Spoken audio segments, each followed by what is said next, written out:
Hello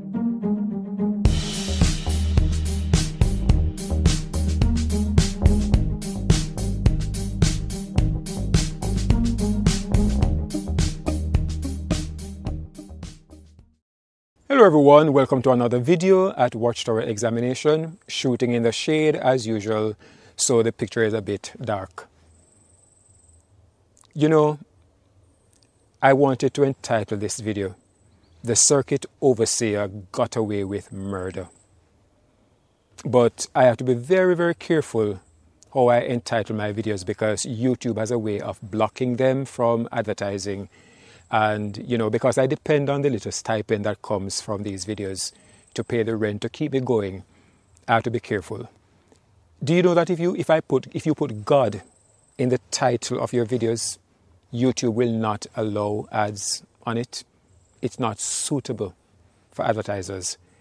I did a video entitled, "Give me 10 minutes with a governing body." I got a notification, "Video not suitable for advertisers. You have to request a manual review." And after 2,000 views, you get an email.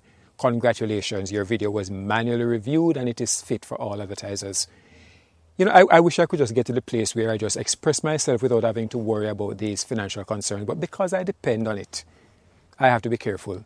But I really wanted to say, this man, this circuit overseer, got away with murder. Of course, you know the phrase does not necessarily mean literal murder. But it almost felt like an injustice when I watched that video. It just felt so wrong to see him get away with the poor responses he gave to the questions he asked. What am I talking about? I am a happy subscriber to the ExJW Analyzer channel. It's pretty interesting, you know. Two of my favorite channels, ExJW Critical Thinkers and ExJW Analyzer. John does a pretty good job, some of the best videos I've seen. And he does a series with two guests, Diocese and Jimmy, Roundtable. And Jimmy recently had an interview, a chat with an elder and an overseer. And I'm going to be fair to Jimmy and make the point that he did say his intention was to allow them to speak, so he never challenged them too much. But I just believe that it is so wrong to allow these guys to get away with these weak answers. There must be a way to very tactfully, very respectfully get them to answer the questions they ask. I am sorry, yes, I hear you, I understand that. But it doesn't answer the question. This is the question I asked you. You know, but again, I say, you know, to each his own. They did what I thought was a pretty good analysis of their responses. But there were some little areas of weakness. And I thought I would just point out, I would just give my take on it to show where the circuit overseer got away with murder. Got away with nothing. He said nothing really. And so, as good as the commentary was, as good as the analysis was, I have to disagree with them that this circuit overseer revealed that the Watchtower is still involved with the United Nations. For two reasons. One, he did not quite reveal that when you analyze the situation.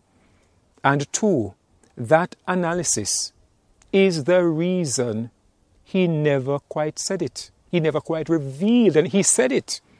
But it was not a revelation because he does not know what he's talking about. The man was just winging it. He was just making stuff up as he went. Listen to this. Might as well get right into it. I'll tell you before you get started. I might not even have the answers for you after. That's fine. That's fine. I'll do my best. And if I can't get you an answer now, I'll look into it.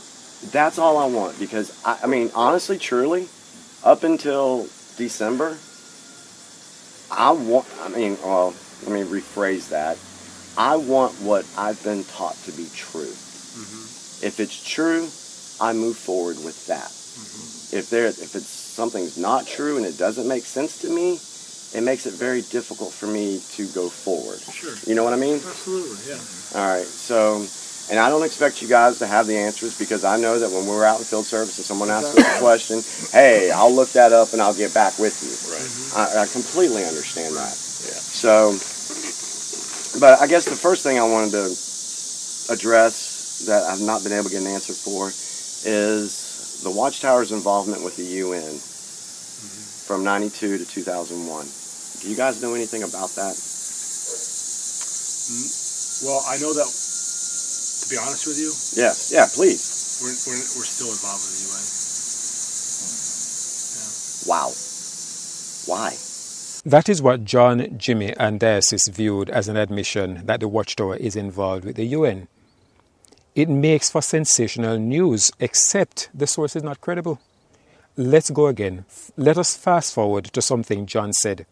It's important. The reason why you don't see the faces in the video is we got legal counsel in advance and we were advised not to have any faces showing, which is, it's a shame that it has to be that way, because if you could see the looks on these guys' faces, they're very condescending, especially on the circuit overseer. They're very condescending look. Well, let me tell you, little sheep, how it is.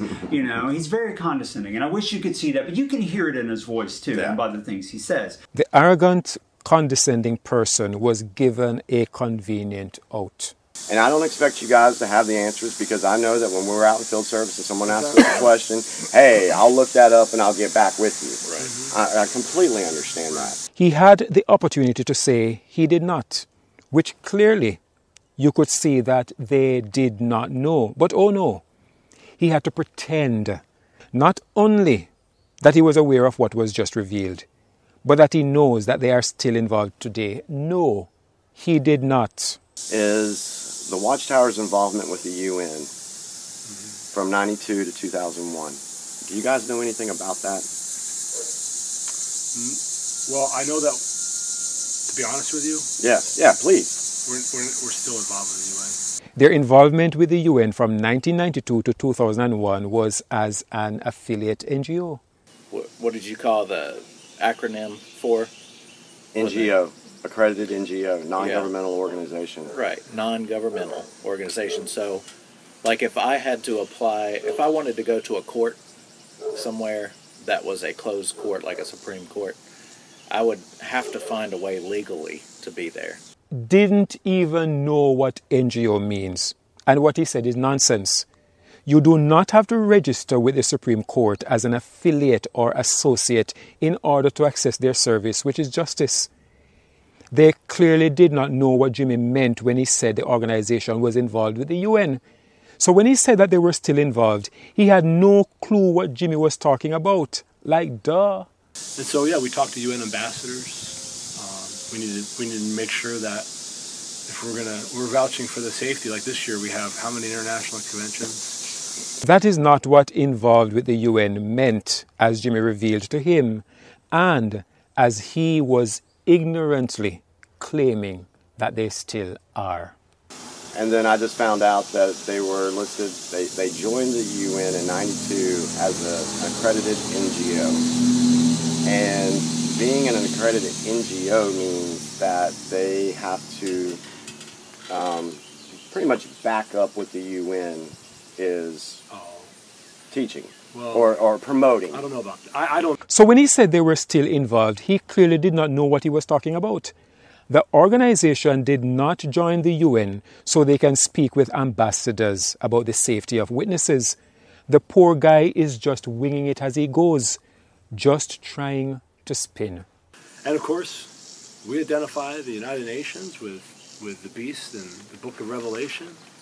That they're part. See, that's what was they're part of Satan's system of things. That's what. No, you do not merely identify the United Nations as a part of Satan's system of things. Banks, courts, churches, governments, movies, birthday celebrations are all identified by the Watchtower as part of Satan's system of things. But the UN is a little bit more. Remember? In the larger fulfillment, the standing will occur when the United Nations, the modern-day disgusting thing, attacks Christendom, which is holy in the eyes of nominal Christians, and the rest of Babylon the Great.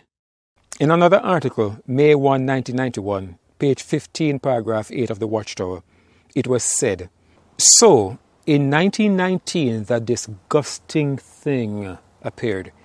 In time, the League gave way to the United Nations. Jehovah's Witnesses have long exposed these human peace organizations as disgusting in God's sight." So really, that's kind of aligned with the scriptures that we should try to work with them, and if we're even praying for them, according to Timothy. This is what I'm talking about when I said these men were let off the hook. Nowhere in the scriptures are we told to work with the disgusting thing and pray for organizations that are disgusting in God's sight. The circuit overseer mentioned that Paul appealed to Rome. Paul did not teach that Rome is the disgusting thing, that Rome is disgusting in God's eyes. If he did, he would have nothing to do with them. Paul taught to respect higher authorities, so he would appeal to Rome. The Watchtower sought membership with what it teaches is the disgusting thing. When the whistle was blown, they cancelled their membership. This guy, claiming the organization is still involved, is simply trying to remove shame, as if to say they did nothing wrong. And that is why they are still doing it. This is what it boils down to. The following is precious. The organization is transparent. I mean, you can go onto the Watchtower online library or any of our devices, and you can look at all the beliefs that we were wrong about. Right. I mean, we have videos that admit how wrong we were on things. You know, we are not infallible. Well, yeah, I was going to touch on that in a second. I think both of us would be the first one to admit that. Oh, absolutely. I mean, there's been mistakes. Absolutely. And even when they change some things that we don't understand the benefit for, we, in our mind, are like, oh man, how is this going to go over? Yeah. But then 2 or 3 years later, we're like, that's the best thing that's ever happened. Right. Absolutely. That happens all the time. The same guys who admitted not knowing about the organization's affiliation with the United Nations when it was finally revealed to them is declaring the organization transparent, even though the truth was hid from them, even though the circuit overseer claims to have worked in the legal department at Bethel. Then they lie through their teeth, saying that there are videos where Watchtower admits how wrong they were. Never. Not true. A big fat lie. The organization has never admitted to being wrong. They use semantics to try to sanitize the situation by speaking about things like new light, further clarification of truth, etc. It was revealed. Previously we thought. They never say we were wrong. Never a statement. Yes, it is implied that they were wrong, but it is never said outright. Man, the cognitive dissonance. This man dared to say a few years later, they find that the new light was the best thing to ever have happened. Oh, really? Really no. Which witness can tell me that the latest clarification of the generation that they do not understand, this overlapping generation nonsense, is the best thing to have ever happened to them? Which witness can tell me that the new revelation that the slave was not appointed over all the master's belongings as they thought for nearly 100 years, but that he was only given the first appointment, is the best thing to have ever happened? How is it the best thing to have ever happened to you to learn that the apostles were never given the first appointment that the organization told you they were given? How was that the best thing to ever happen to you? How is it the best thing to ever happen to you that you thought that the slave was the anointed class, but today it is a governing body? How is that the best thing to ever happen to you? How is it the best thing to ever happen to you when you discover that your brothers and sisters have gone to prison needlessly? Because even though you would be happy now that you do not have to go to prison, how can you say to these brothers who sacrificed their lives in prison, years of their lives, for a lie, to say it is the best thing to ever happen to you? How is it the best thing to ever happen to you to hear that the Great Tribulation, well, I suppose it is, because the Great Tribulation started in 1914, but now it is future. I suppose that could be the best thing to ever happen to you. But you are living in denial. You will not be honest with yourselves, and that is one of the reasons you remain in the lie with your itching ears. For the time will come when they will not endure sounder doctrine, but after their own lusts shall they heap to themselves teachers having itching ears, and they shall turn away their ears from the truth, and shall be turned unto fables. How on earth is it the best thing to ever happen to you to learn that 1914, 1915, 1918, 1925, and 1975 were all false prophecies, false predictions?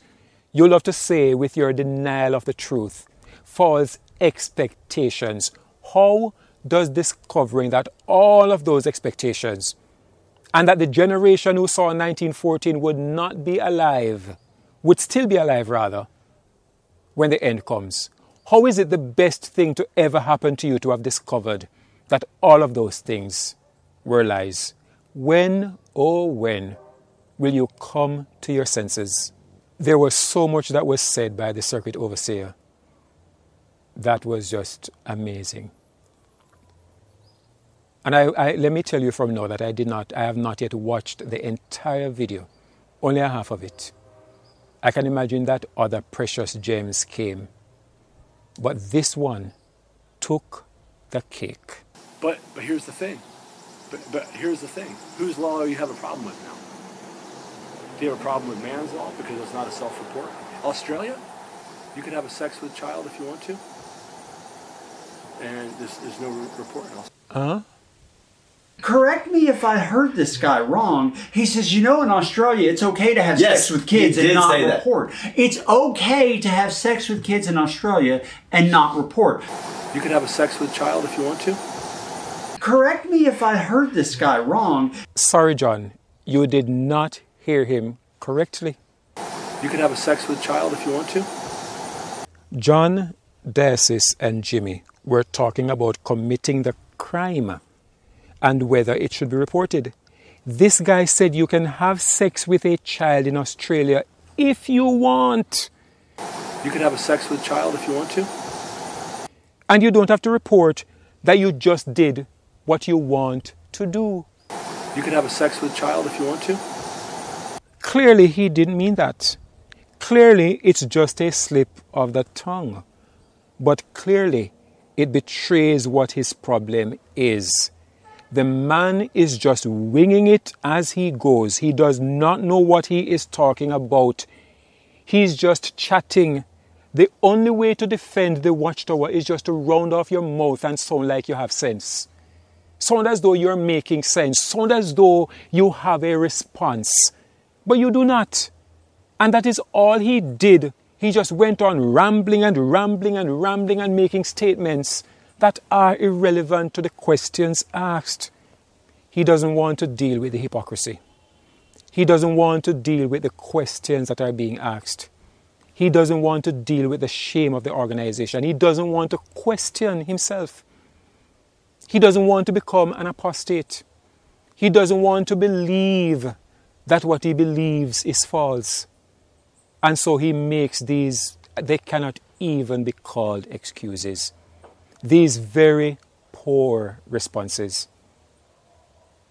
We are told not to covet. But I'm confessing that I envy Jimmy. Oh, how I wish that it was me that he was using, giving those answers. Man, do I envy Jimmy. Thanks for watching. Have yourselves a wonderful day. May the grace of the Lord Jesus Christ and the love of God and the fellowship of the Holy Spirit be with you all.